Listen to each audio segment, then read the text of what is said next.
माणुसकीला काळीमा फासणारी आहे। अशा घटनेचा आपल्या सगळ्यांच्या वतीनं, पुणेकरांच्या वतीनं, आंबेडकरवादी सर्व संघटनांच्या वतीनं आपण निषेध करतो। आपण पूर्णा शहर आज जे बंद दिसते हे आपण बंद केलेलं नाही। स्वतःहून व्यापाऱ्यांनी त्यांना कदाचित माहिती झालेली असावी, त्यामुळं त्यांनी या घटनेच्या निषेधार्थ त्यांनी स्वतःहून आपापली दुकानं, आपापले जे व्यवहार आहेत बंद ठेवून आपल्याला या घटनेच्या निषेधामध्ये सहकार्य केलेलं आहे।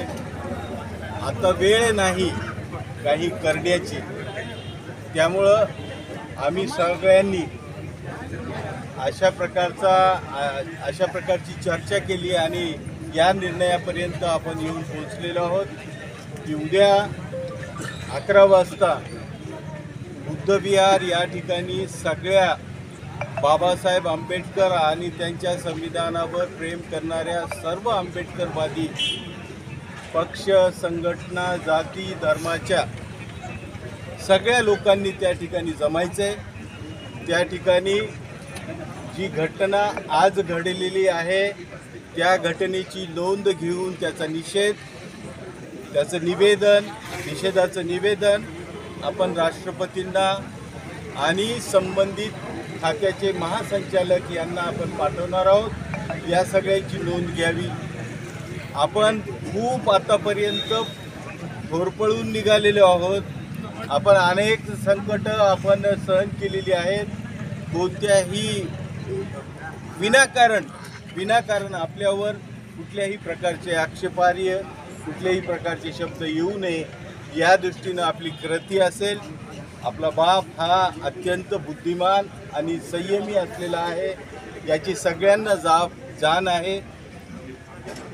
नको ते लोक तिकडं विकृत बुद्धीचे लोक आहेत। परभणीमध्ये एखादा निघाला, पुणेमध्येही अशा प्रकारचा एखादा निघू शकतो, याच्यामध्ये शंका घेण्याचं काही कारण नाही। असं होऊ शकतं, तेव्हा आपण सगळेजण जागरूक राहूया। प्रशासनसुद्धा जागरूक असेल। प्रशासनालाही आमची विनंती आहे की तुम्हीही डॉक्टर बाबासाहेब आंबेडकरांच्या पुतळ्याजवळ पहारा ठेवावा, ते ठेवतीलही। माझी सगळ्यांना विनंती आहे की आपल्या मनामध्ये असणारी जी भावना आहे, दुःख आहे, आपल्यामध्ये जो संताप निर्माण झालेला आहे, हा संताप आपल्याला